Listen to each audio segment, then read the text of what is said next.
So today we're reading from Canto number 1, chapter number 13, entitled Dhrtarastra Quits Home. And we're reading from text number 10 and 11. So how should I do it? Should I just read everything through and then speak? Or should I... Regularly, so we can also... You will see? Everyone has their devices? Okay. Okay, so we'll do text number 10 responsively, if you can repeat line after line by me, after me. Bhavad-vida bhagavatas tirtabhuta svayam vibho tirti kurvanti tirthani svantastena gadabrita. Translation and purport by His Divine Grace Shri Bhaktivedanta Swami Srila Prabhupada Ki. Is this mic going on and off? Is it? It's not very loud. It's not very loud. Maybe it's direction, or maybe the battery's going. Oh, it's direction. Oh, so I have to. Vyavasayatmika. Okay, it's directional, so I have to go like this. Okay. My Lord, translation, my Lord, devotees like your good self are verily holy places personified. Because you carry the personality of Godhead within your heart, you turn all places into places of pilgrimage. So just the context, we're reading Srimad-Bhagavatam, the entire battle of Kurukshetra has concluded. The Pandavas have begun ruling the universe. And they're all at the palace. All the Kauravas have been annihilated, but Dhrtarastra remains. Of course, he was the blind king, so he could not go to war. So he remained, and the Pandavas, because of their magnanimity, because of their incredible open-heartedness, even though Dhrtarastra had committed so many calamities against them, they were happy to take care of Dhrtarastra and maintain him and forgive and forget about everything that he had done to them. And Vidura, who had been insulted by Dhrtarastra much before the war of Kurukshetra, he had left. And Vidura had gone on a pilgrimage because he said, clearly my advice is not valued in the palace. So he had gone on pilgrimage, and Vidura had gone traveling all around, and then he had heard the news that there was a battle at Kurukshetra and millions of soldiers had died and all the Kauravas have been annihilated. And then he remembered, yes, but Dhrtarastra is still there in the palace. Let me go one last time to try and give him good advice and help him. So as soon as Vidura came back to the palace, the Pandavas were overjoyed. And this is Yudhishthira's glorification as Vidura enters back into Hastinapur. And Vidura is glorifying, Yudhishthira is glorifying Vidura, saying, you are just like a walking place of pilgrimage. Purport. The personality of Godhead is omnipresent by His diverse potencies everywhere. Just as the power of electricity is distributed everywhere within space. Similarly, the Lord's omnipresence is perceived and manifested by His unalloyed devotees like Vidura, just as electricity is manifested in an electric bulb. A pure devotee like Vidura always feels the presence of the Lord everywhere. He sees everything in the potency of the Lord and the Lord in everything. The holy places all over the earth are meant for purifying the polluted consciousness of the human being by an atmosphere surcharged with the presence of the Lord's unalloyed devotees. If anyone visits a holy place, he must search out the pure devotees residing in such holy places, take lessons from them, try to apply such instructions in practical life, and thus gradually prepare oneself for the ultimate salvation, going back to Godhead. To go to some holy place of pilgrimage does not mean only to take bath in the Ganges or Yamuna, or to visit the temples situated in those places. One should also find representatives of Vidura who have no desire in life save and except to serve the personality of Godhead. The personality of Godhead is always with such pure devotees because of their unalloyed service, which is without any tinge of fruitive action or utopian speculation. They are in the actual service of the Lord, specifically by the process of hearing and chanting. The pure devotees hear from the authorities and chant, sing and write of the glories of the Lord. Mahamuni Vyasadeva heard from Narad, and then he chanted in writing. Sukadev Goswami studied from his father, and he described it to Parikshit. That is the way of Srimad-Bhagavatam. So by their actions, the pure devotees of the Lord can render any place into a place of pilgrimage, and the holy places are worth the name only on their account. Such pure devotees are able to rectify the polluted atmosphere of any place, and what to speak of a holy place rendered unholy by the questionable actions of interested persons who try to adopt a professional life at the cost of reputation of a holy place. So let me just pause here and comment, and then we'll read further.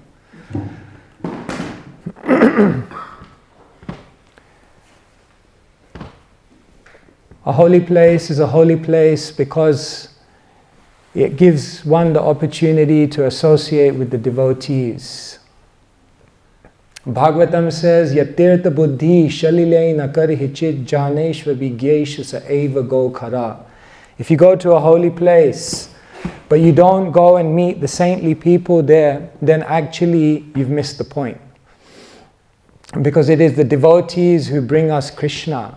Bhaktivinoda Thakur sings, Krishna se tomar, Krishna dite paro, tomara shakati ache. Krishna is yours. Therefore you have the power to give Krishna to me. Amito Kangal, I am very, very foolish, I am very, very fallen.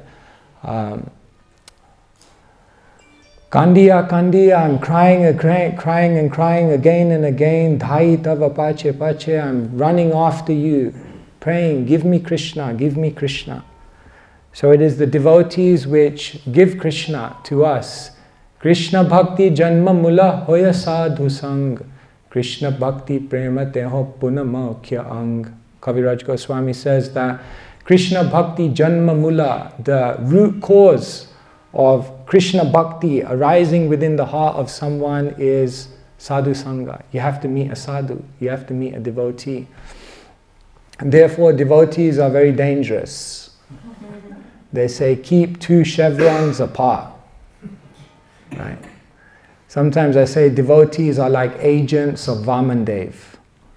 Because Vamandev came in, isn't it? And he just said, I don't need so much. Just give me 3 steps. What do we require? Bali Maharaj said, oh, I can give you anything. Only 3 steps now. And the devotees come in our life and say, you don't have to change your life.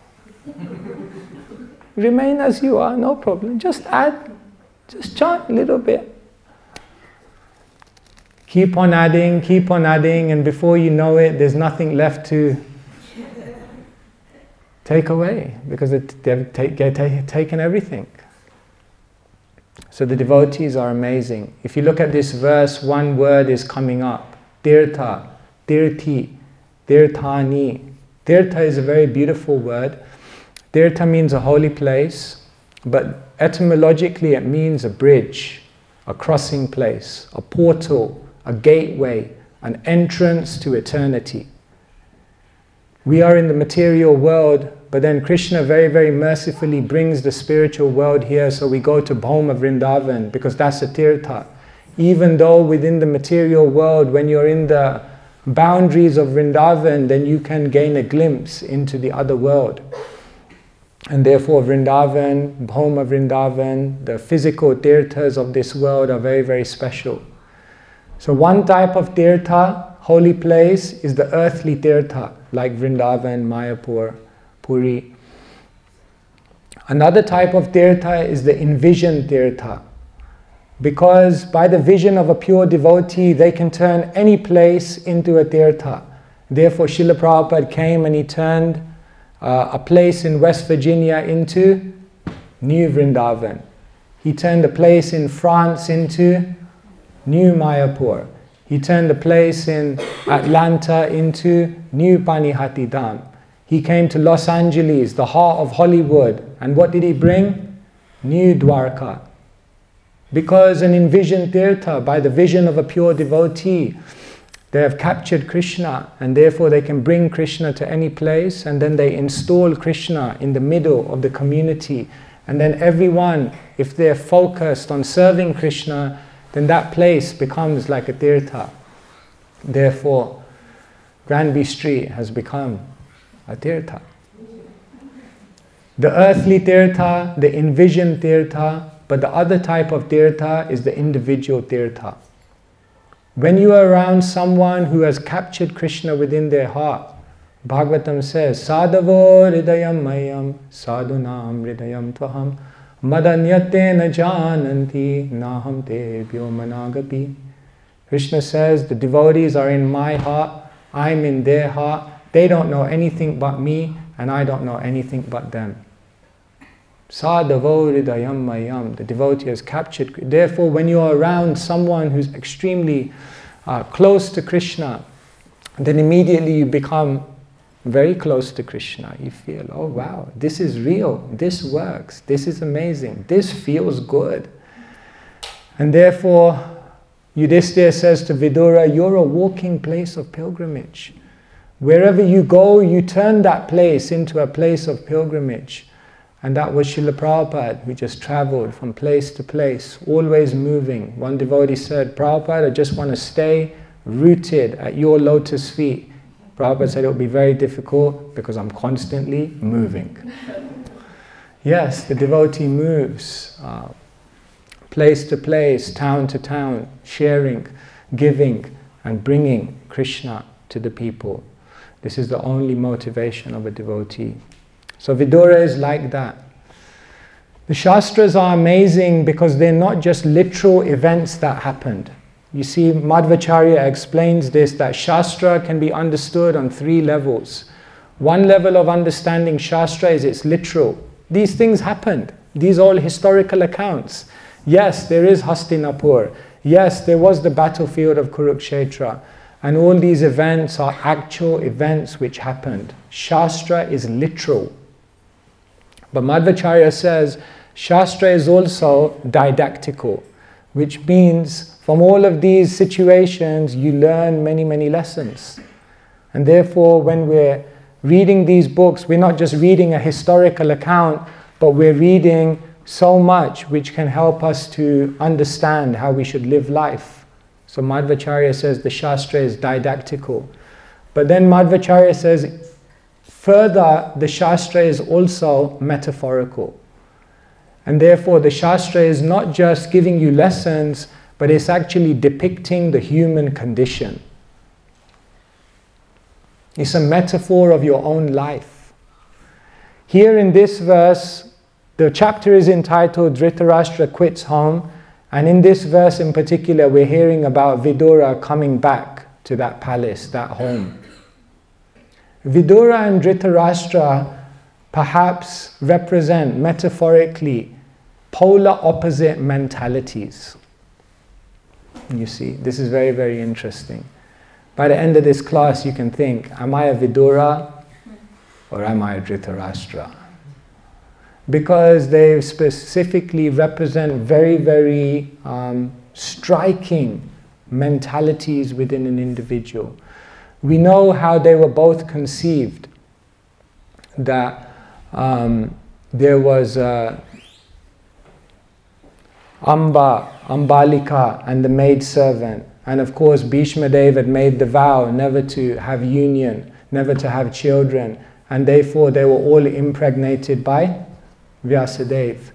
And when Vyasadeva went to impregnate Amba, she was feared by Vyasadeva's appearance that she closed her eyes at the time of conception, and therefore the child was born blind, Dhrtarastra.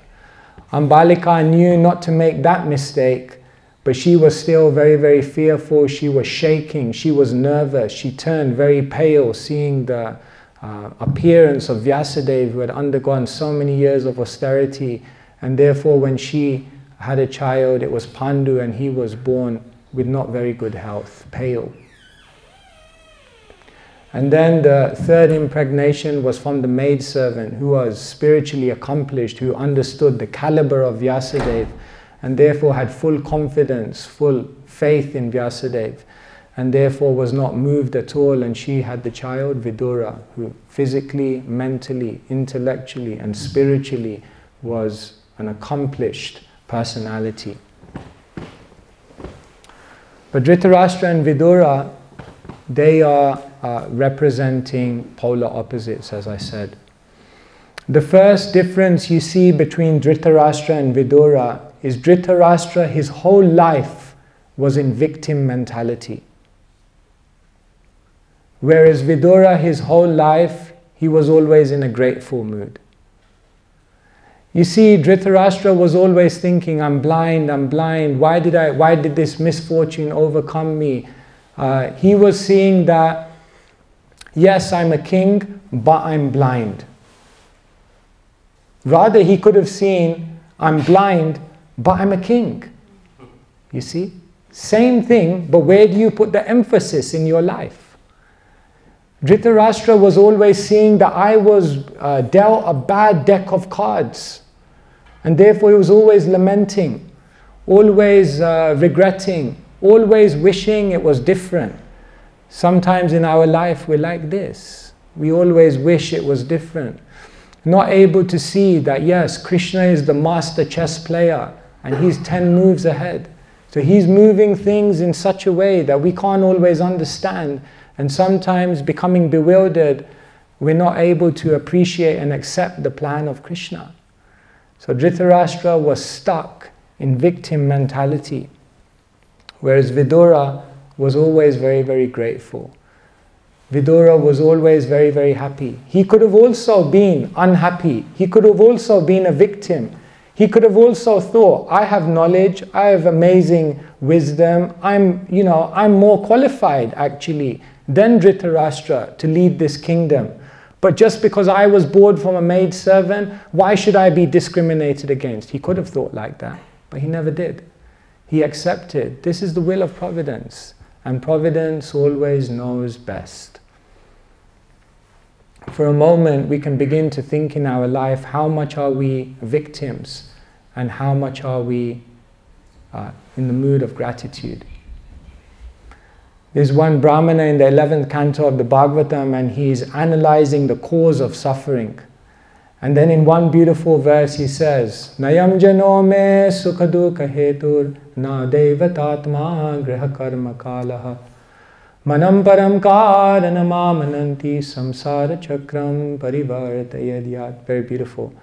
He says, I looked back at my whole life and I tried to understand, where does suffering come from? Nayam jano me. I used to think suffering comes from other people. I was wrong. Na devatatma. Later on I thought maybe the suffering is given to me by the gods. I was wrong. Graha. Later on I thought maybe my suffering is coming from the planets. Prabhuji, astrology, very bad. Bad period. I was wrong. Karma. Later on I thought maybe my suffering is coming because of karma. That's the philosophy, right? I was wrong. Later on I thought kalaha. Maybe suffering just comes with time. Everyone has to suffer. I was wrong. Mana, param, karanam, amananti. What's the param karanam? What's the ultimate cause of suffering? Manam, my own mind.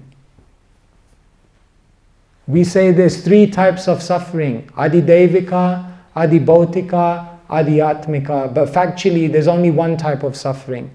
Because if you've conquered the suffering that's created by your own mind, no other pain in this world will cause you suffering. 2 boys had a father who was an alcoholic, and they took very different directions in their lives. One became an alcoholic himself, and the other one didn't touch one drop of alcohol. So one person went to speak to them, spoke to the alcoholic son. He said, "Why did you become an alcoholic?" He said, "My whole life I watched my alcoholic father." He went to the one who didn't touch one drop of alcohol. He said, "Why did you abstain from it?" He said, "My whole life I watched my alcoholic father." Darshan. See? Darshan means the way you see something. It doesn't just mean your sight, it means your inner bhav, your mentality, your intuitive vision of reality. Therefore, in the beginning of Bhagavad Gita, Shainya Darshan, isn't it? Hare Krishna. In the beginning of Bhagavad Gita, Shainya Darshan, Arjuna is looking at the whole battlefield and he's seeing something. But by the end of the Bhagavad Gita, his chariot hasn't moved 1 inch. It's in exactly the same place. It's exactly the same view. But what does Arjuna say? Nastamoha shmite labdha tvat prasadat mayachuta stitosmi gata sandeha karishe vachanam tava. Everything is gone. Illusion is gone. Memory regained.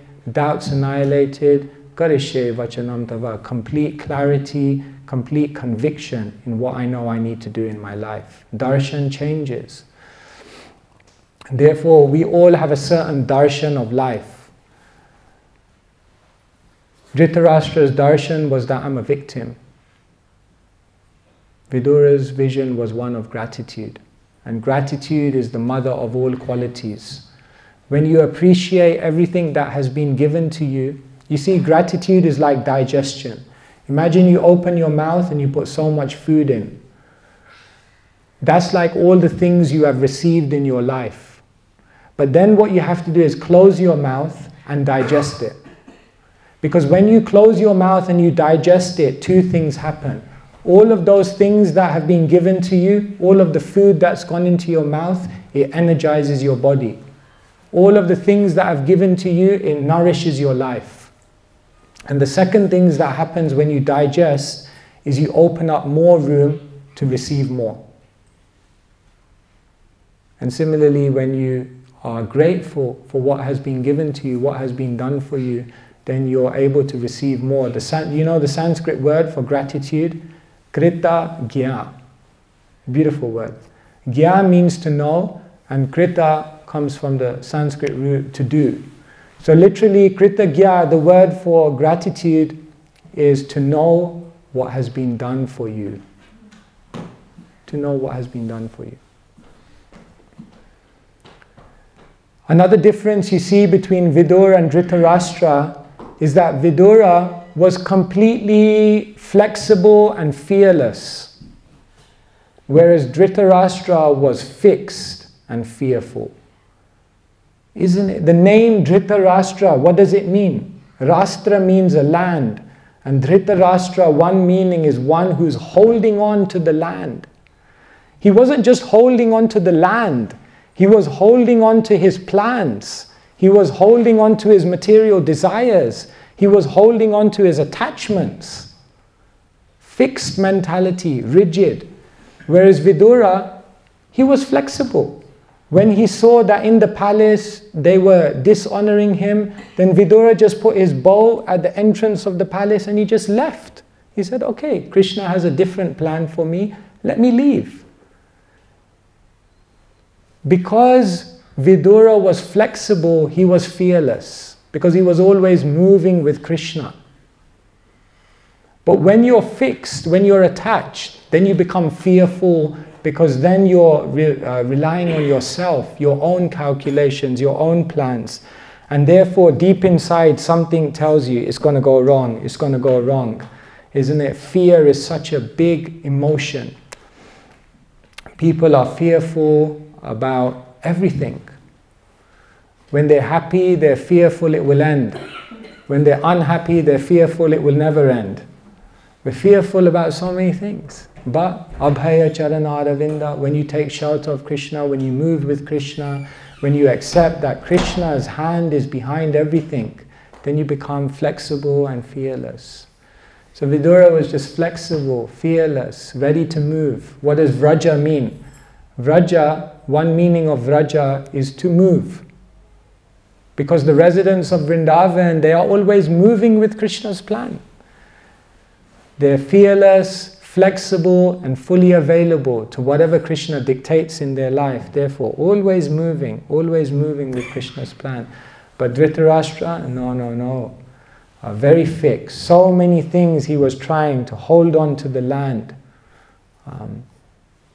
Even when so much good instruction was coming to him. Krishna came and gave so much instruction to Dhrtarastra, and in Mahabharata, you know what Dhrtarastra says? He looks at Krishna and he says, Krishna, your words are like lightning. In the moment, they give me this amazing illumination of what I should do, but the very next moment, I'm just overcome by darkness. When I read that, I thought, wow, sounds like me. Isn't it? When we're in the class or when we're reading Shastra or when there's that moment, then everything becomes clear. And then the moment we're out of that sacred space, then again the illusion comes, again the darkness comes, again the desires cover us. Therefore, again, are we like Vidura, flexible and fearless? Or are we like Dhrtarastra, holding on, fixed and fearful? Another comparison between Vidura and Dhrtarastra is that here Vidura is just coming back. Vidura represents forgiving and affectionate, whereas Dhrtarastra represents grudges and attachment. One of the biggest things that imprison us in this world is the grudges that we hold against others. When Nelson Mandela came out of prison, then you know what he said? He said, the day I came out of prison, I knew that if I don't give up my bitterness, if I don't give up my anger, if I don't give up my negativity towards the perpetrators of my suffering, then even though I will have gone free from prison, I'll be imprisoned by my own emotions. When one holds grudges, then they're always very, very heavy. So Dhrtarastra represents this, so many grudges. Oh, and you did this to me, and you've never supported me, and you did that, and it's amazing. Whereas Vidura is just so forgiving. He was insulted. He was disregarded. He was completely ignored in all the good advice that he gave to Dhrtarastra. Yet here is Vidura at the nth hour still saying, you know what, Dhrtarastra, I'm going to come back and try one last time to help you. The goal of life is not to remember all the terrible things that people have done against you. The goal of life is to remember all the wonderful things that are happening to us at every single moment. But if our mind, if our consciousness, if our mindset is hijacked by all of that negativity and grudges, there's no more room to actually understand all the wonderful things that are happening. And therefore, Vidura just has this amazing forgiving mentality. Look at Devaki and Vasudeva, so forgiving. When they see in one moment that maybe, just maybe, Kamsa has had a change of heart, then ready to forgive. Look at Ambarish, Durvasa Muni, completely so much animosity towards him. But in that moment, Ambarish was just ready. Krishna said, I can't help you, Durvasa. The Sudarshan Chakra is, you need to surrender to Ambarish. Ambarish did not take any effort, just ready to forgive. Such a hard quality, forgiveness. They say we get, and forget. And God gives, gives, gives, and forgives. So difficult, not so easy, not so easy. Therefore, we're traveling through this world and we're sometimes very, very heavy because we're carrying many things from the past. But Vidura was so light, just ready. Here he just comes back and just says, okay, Dhrtarastra, one last time, let me try and help you. A Vaishnava never closes the door, you see. A Vaishnava always keeps the door open and says, maybe if there's a change, then let the person back in. So this is very, very instructive as we read this section, because Shastra is not just literal, it's not just didactical, but it's metaphorical. It's indicating to us very, very deeply the type of mentalities which we can be hijacked by. And therefore, here we're reflecting a little bit on Vidura and Dhrtarastra. I'm just looking at the time, it's 8:25. What time do we end by? 9. Okay. So I'll just read the next verse and then say a few things, and then I'll just open it up for questions or any comments, reflections. Okay, so now we're reading from text number 12. 11. 11? Oh, 11, yes. So if you can repeat after me, line by line, if you have in front of you. Apina surdastata Bandava Krishna Devata Drishta Shruta Vayadava Svapuryam Sukate Shate Apina surdastata Bandava Krishna Devata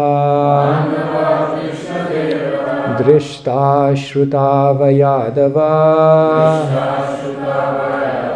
Svapuryam Sukamashate. Just go straight to the translation in purple. So translation: my uncle, you must have visited Dwaraka. In that holy place are our friends and well-wishers, the descendants of Yadu, who are always wrapped in the service of the Lord Sri Krishna. You might have seen them or heard about them. Are they all living happily in their abodes? Purple. The word Krishna Devata, i.e. those who are always wrapped in the service of Lord Krishna, is significant. The Yadavas and the Pandavas, who are always wrapped in the thought of the Lord and his different transcendental activities, were all pure devotees of the Lord like Vidura. Vidura left home in order to devote himself completely to the service of the Lord, but the Pandavas and the Yadavas were always wrapped in thought of Lord Krishna. Thus there is no difference in their pure devotional qualities. Either remaining at home or leaving home, the real qualification of a pure devotee is to become wrapped in the thought of Krishna favorably, i.e. knowing well that Lord Krishna is the absolute personality of Godhead. Kamsa, Jarasandh, Shishupal and other demons like them were also always wrapped in the thought of Lord Krishna, but they were absorbed in a different way, namely unfavorably, or thinking him to be a powerful man only. Therefore, Kamsa and Shishupal are not on the same level as pure devotees like Vidura, the Pandavas and the Yadavas. Maharaj Yudhisthira was always wrapped in the thought of Lord Krishna and his associates at Dwaraka. Otherwise, he could not have asked all about them from Vidura. Maharaj Yudhisthira was therefore on the same level of devotion as Vidura, although engaged in the state affairs of the kingdom of the world. Everyone has their path in life. Nowadays, if you go to Govardhan, then you see that different people do parikrama in different ways, isn't it? Some people go by car, some people go with shoes on, some people go barefoot, some people do Dandavat parikrama. If you want to do it, it takes about 10 days. Some people do 108 Dandavat Parikrama, going down 108 times and then moving like that. That could take up to 20 years. Some people do team Dandavats. You know this one? There are 5 of them and then one does in front of the other, like that, they move forward. Everyone is moving around Govardhan in a different way. Some people take the inner Parikrama Marg, some people take the outer. Sanatan Goswami used to go on the outer ring, the longer one. But they're all doing Parikrama. Giriraj Govardhan is at the center. Krishna is Bhavagrahi Janardana. He accepts the love, the sincerity, not so much interested in the externals of how you do it. And therefore, Bhaktivinoda Thakur says, Grihe Thako Vane Thako Sada Hari Bole Dako. You may live in the family, you may go to the forest, it's not so important. Sada Hari Bole Dako. Always chant Krishna's names. So everyone has to find their path in life. Yudhishthira's path in life was to be in the palace, to rule, to take charge, to take the responsibility, the anxiety, the complexity of managing a kingdom. And Vidura's path was to leave, to go on pilgrimage, to head for the north, as the Bhagavatam says. When Krishna spoke the Bhagavad Gita to Arjuna, the purpose was to get Arjuna to remain in the world. But later on, when Krishna spoke the Gita to Uddhav, the purpose was to get Uddhav out of the world, to get him to take sannyas. Everyone has their path in life. One of the biggest complexities in the world is that the tendency to compare with others is so great. The tendency to try to imitate or live someone else's life is so strong. The tendency to compete, to constantly contrast our lives with other people's lives is so prevalent within the consciousness of a living entity. But the Bhagavatam, the Gita is always reminding us that we must do our own dharma. Did you know that there's 2 verses in the Gita which are repeated? One you definitely know, Manmana Bhavamad Bhakto. But there's one other verse in the Gita which Krishna basically repeats verbatim twice. Anyone know what that verse is?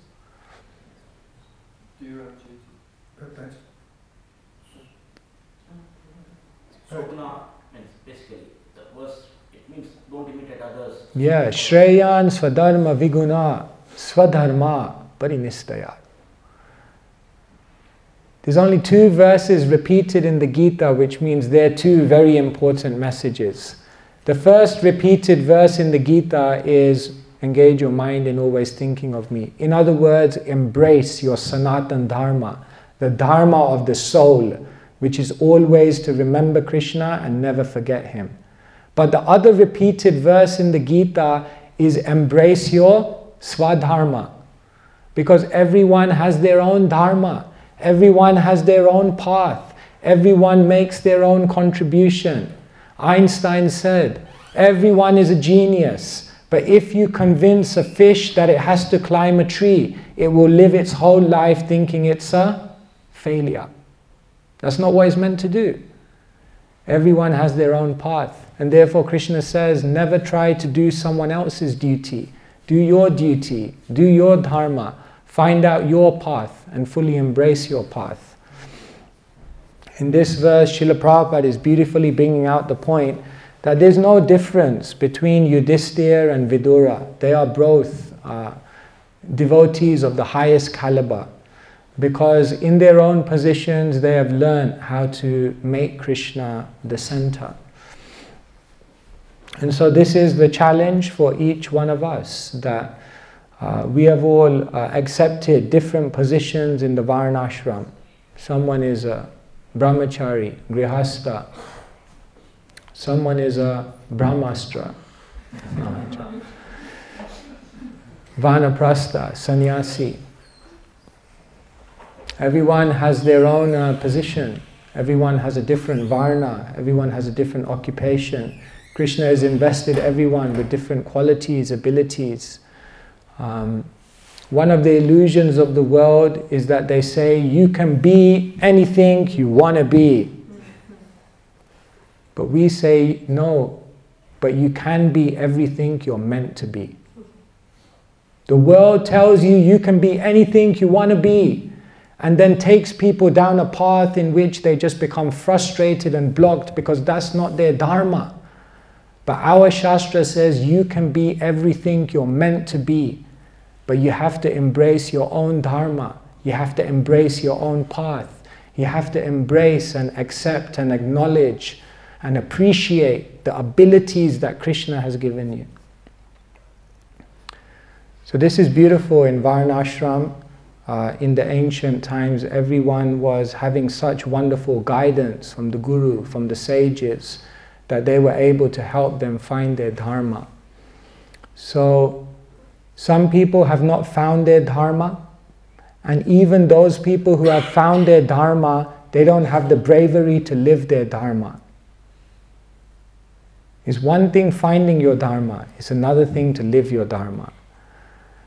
And so here, when we read these purports, we can think deeply, what does this mean for me? Wow, Yudhishthira was an amazing devotee. Vidura was also an amazing devotee, but they were living lives which were the polar opposites. But they were both incredible. Isn't it like when Krishna goes to Dwarka, then he visits the home of both of those individuals, and they were like polar opposites. I think it's Bahulashva and Shrutadev, is it? Bahulashva and Shrutadev, yeah. Like they were like, one was so opulent and the other one was just, but Krishna equally went. Krishna doesn't see. Krishna went to the home of Vidura. When Krishna came as the Shanti Duta, the peace messenger, then he could have stayed anywhere in the palace, but he decided to go to the home of Vidura. And we know what happened when he went to the home of Vidura. Then Vidura's wife, so steeped in bhakti, so much absorbed in Krishna, so excited that Krishna had come even to their home, their very humble abode, that she said, let me offer Krishna bananas. And she threw away the bananas and gave the peels. But Krishna, Bhava Grahi Janardana, he accepted the love, he accepted the sentiment. And so this is very, very beautiful, very, very instructive. Vidura was always knowing his dharma. And Yudhishthira and the brothers, they were always guided by Krishna to understand their dharma. And therefore all of their lives became very, very successful and very, very beautiful. So yeah, we could say more about this, but maybe let me pause here and see whether anyone may have any questions or comments or realizations or reflections. And we have about 15 minutes, so we can have a little bit of a discussion. So yes, over to you if anyone would like to ask anything. Okay, you said we need bravery to how do we get the bravery? Yes. Therefore I was quoting this verse yesterday in the program. Krishnadas Kaviraj Goswami says, Durgame patimain dhasya skalat pada gatir muhu svakripa yastidanena shanta shantvaavalambanam. He says, my path is difficult, I'm slipping again and again, but the stick of the mercy of the Vaishnavas is holding me up. Recently I did a Instagram live and I talked about 4 mistakes that I feel I made in my spiritual life. And one of the mistakes I feel like I made, the sutra I gave was helpless means hopeless. Because I felt like, at least for the first 10 years of my ashram life, I didn't take help from devotees. I lived with devotees, I had good relationships with devotees, I always would speak to the devotees, but I never really let the devotees into my life. Some of it was shyness, that I thought, why should I approach the senior devotees? They're busy, they got so many things on, who am I? So I didn't approach them and open up to them for that reason. Some of it, I think I didn't approach devotees because of pride. Because I thought, I know it. I'm doing good. I'm coming to Mangalarti every day. I got it done. And some of it, I think I didn't approach devotees because I was scared. Because devotees are scary also. They make you surrender. So after some years in the ashram, I realized I wasn't taking help. I was surrounded by all these amazing Vaishnavas who could actually help me. But I didn't open my heart and mind to take that help. And therefore, helpless means hopeless. Because the more Vaishnavas you have in your life, the more ones that you let in to genuinely help you, they can begin taking you to places you never knew you could reach. One of the greatest gifts you can have in your life is a person in your life who has more faith in you than you have in yourself. If you want to reach the full potential of your life, you need someone to come in your life who has a greater vision for your life than you could have come up with yourself. And if you let people in like that, they can take you places.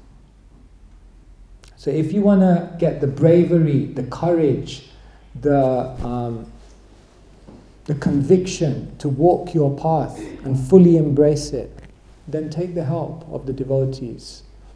Because here, Dhrtarastra opened his heart. His whole life, Dhrtarastra's heart was closed. But in this final moment, somehow or other, by some divine grace, and one day we can analyze that, Dhrtarastra's heart opened and he let Vidura in. Vidura coming back to the palace doesn't just mean Vidura walked through a door. This time when Vidura walked through the door, he actually walked into also Dhrtarastra's heart, because Dhrtarastra opened his heart. And because Dhrtarastra opened his heart, then immediately Vidura injected all of that spiritual knowledge. And because it had gone into a deeper place, then Dhrtarastra walked and he left home.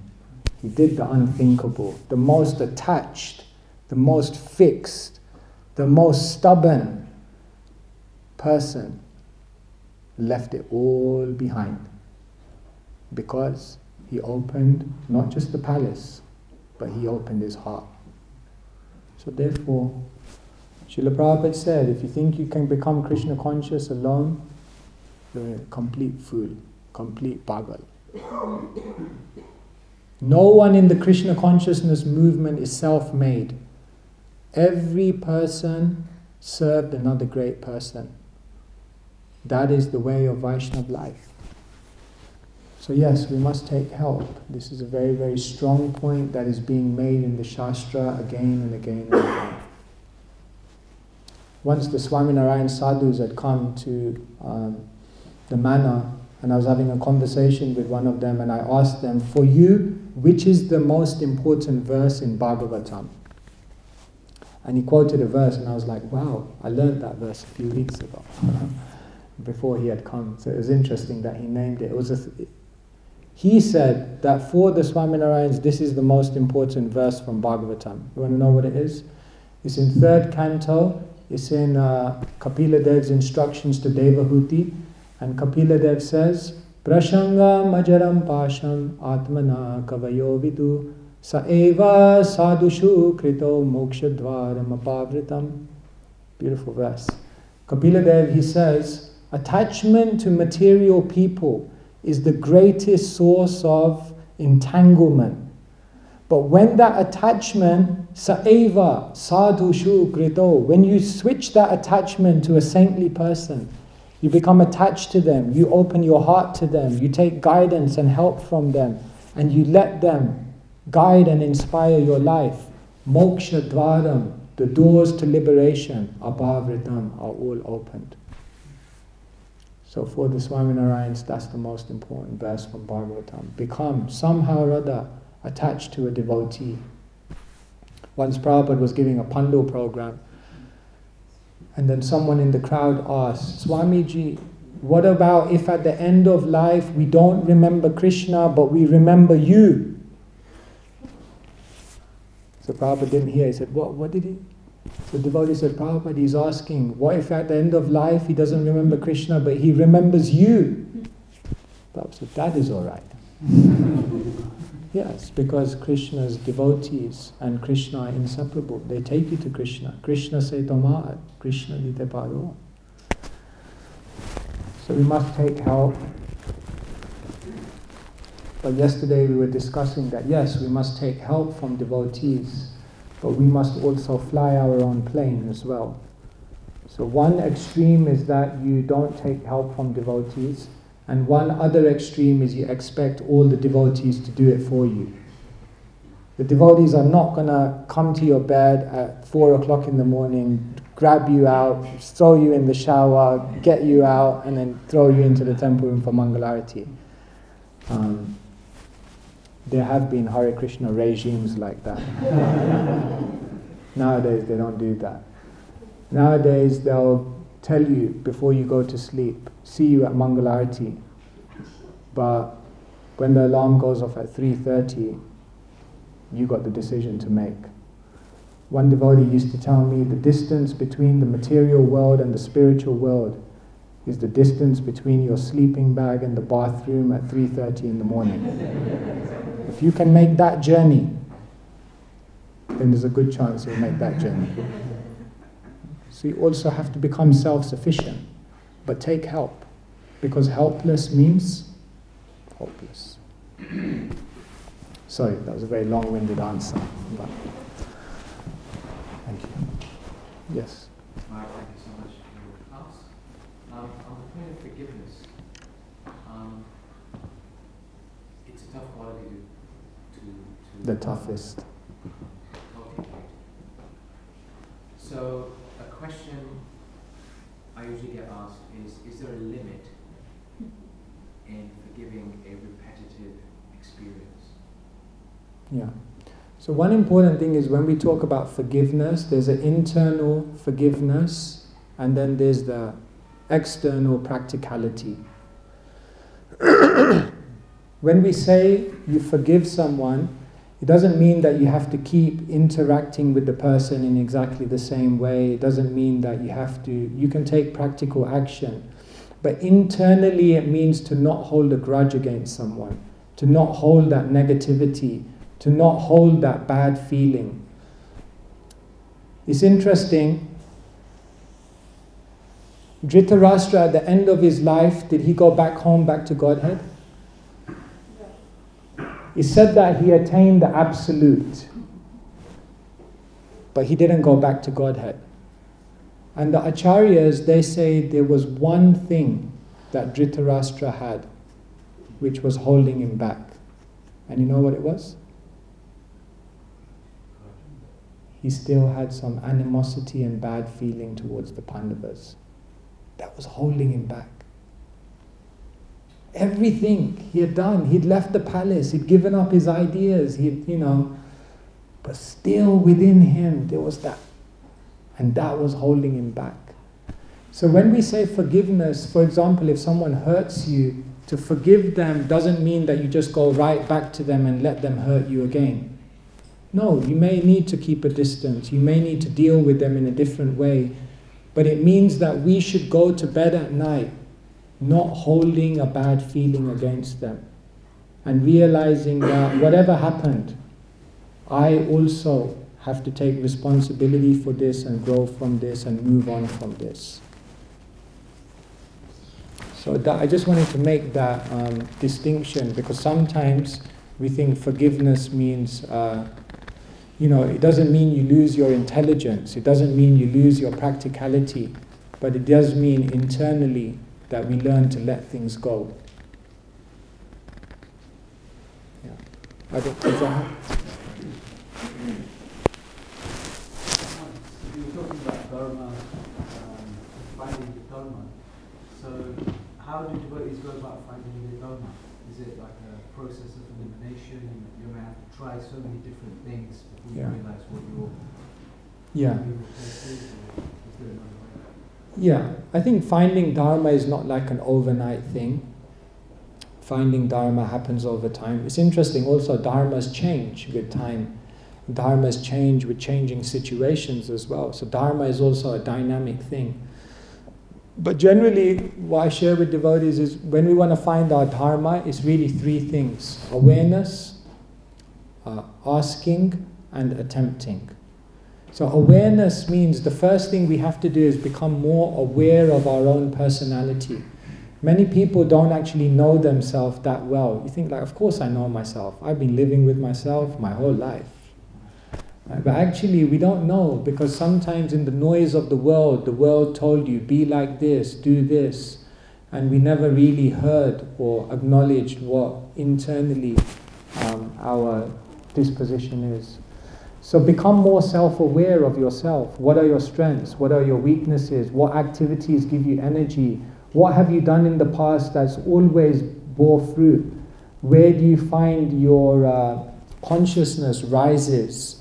What things can you do effectively, efficiently? What has pleased the devotees that you've done in the past? These are all very key indicators in terms of what Krishna's invested you with in this life. And therefore awareness. Become more aware about yourself. Do a personality test, whatever it may be. Second thing is ask.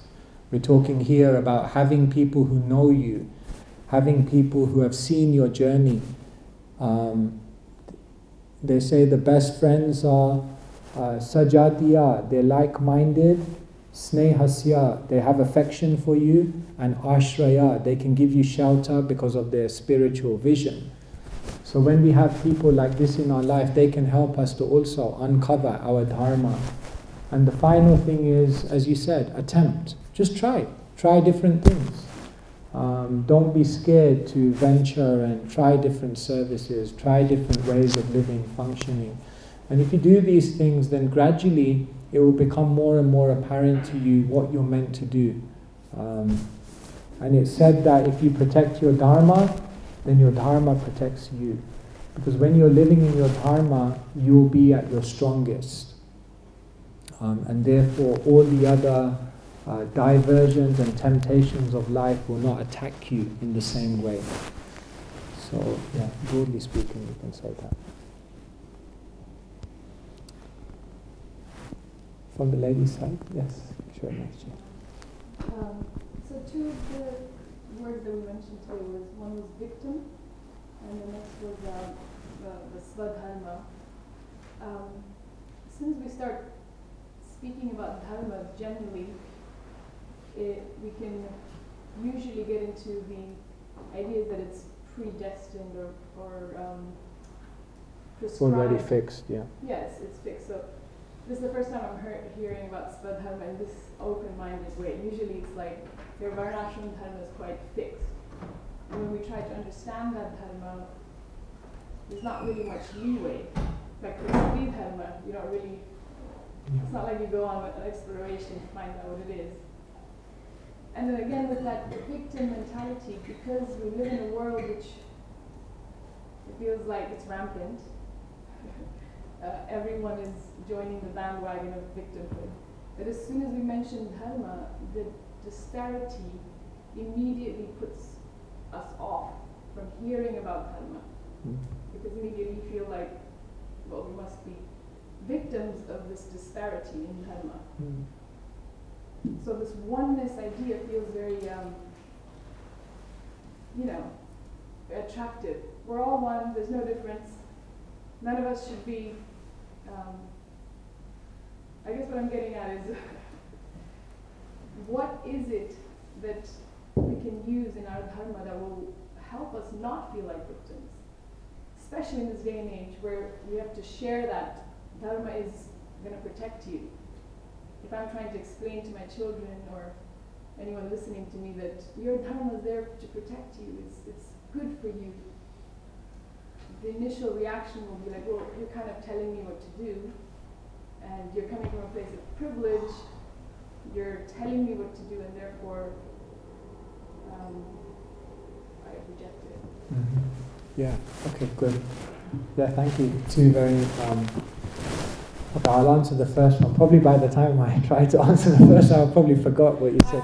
But you can repeat it. You can repeat it. No, it's good, it's good. Okay, so in your first question, you're asking about Dharma being fluid. Is Dharma fluid or is Dharma fixed? And your general conception was that Dharma is fixed, and here today we're talking about how Dharma may change, and how does that actually fit in? So you're right, definitely. There are certain karmic things, there are vasanas, there are samskaras, there are impressions that we carry. You can't change them. Like, you're living with that in this life. When we say Dharma is fluid, what I'm referring to is a few different things. For example, you mentioned Stri Dharma.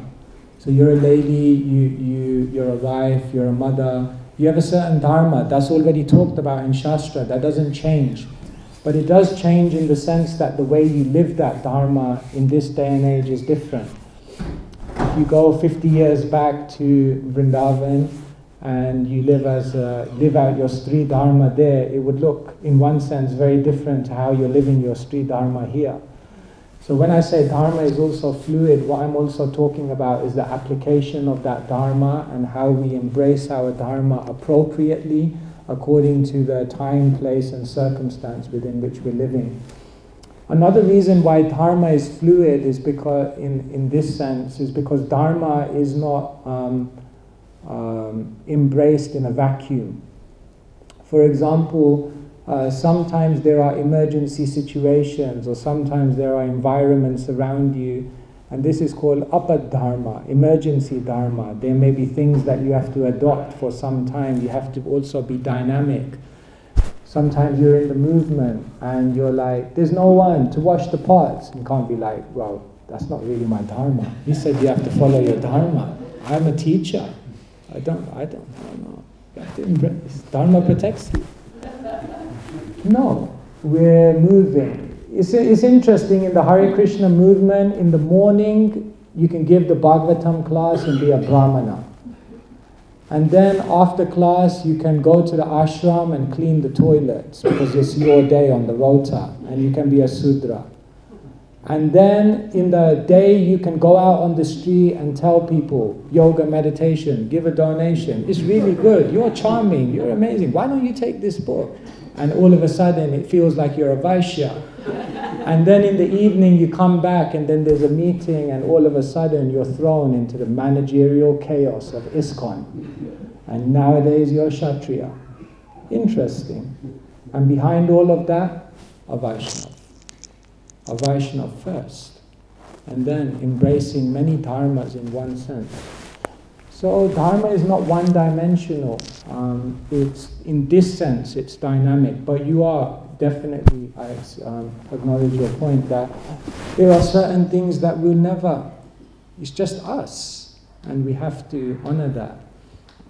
So yeah, those are just some thoughts on that. And your other point of how we can practice our Swadharma, sometimes it feels like, can you just succinctly say it again? Because I did forget I'm it. so sorry. So the victim mentality that you were mentioning, so how do we get out of it, especially when the Dharma feels like it may be imposed on us? Yeah, okay, so it's not allowing me to be what I want to be. It feels like a limitation. You know, one of the main reasons why I think in the world, and even in the Krishna consciousness movement in general, people try to imitate other people's dharma, is because we glorify the wrong things. We promote as success the wrong things. You see, like, for example, in our movement, if we continually glorify and promote a certain type of person, the preachers, the book distributors, the ones who do this, you know, the ones who are really popular, the ones who are powerful, the ones who have position, then naturally everyone will always think that's success. That's what I should try and be. That's what basically happens in the world. They paint a certain picture of who's a successful person. And then basically everyone tries to live up to that profile even when it's not meant to be their path in life. Therefore, in our communities, when we glorify everyone for their unique contribution and beautiful contribution, then everyone else in the community will become more comfortable to say, wow, I can also be a cook for Krishna and just cook sweets for Krishna my whole life, and that's perfection. But when we glorify something, a certain persona or a certain profile as success, then everyone wants to be that person, and when they're not allowed to be that person, or they're told it's not your dharma, it feels like a limitation. Why are you stopping my dreams? You see. So we have to create an atmosphere in which everyone is appreciated, everyone is acknowledged, because everyone is a genius. Everyone is amazing. Krishna says every soul is amazing. But because we live in an atmosphere in which other things are promoted, in Vaishnava society, position doesn't mean anything. Power doesn't mean anything. We respect it, but it's not the be-all and end-all. It's not about power. It's not about popularity. It's not about position. It's not about prestige. It's simply about purity. Where is the pure devotee? That's our measure of success. So when we promote purity and not all the other things, then it will create an atmosphere in which people will feel more inspired to follow their dharma, because they'll realize, I just got to embrace whatever I can that's going to help me to become pure, not what's going to help me to be popular or powerful or prestigious. No, what's going to help me to become pure. That's more important.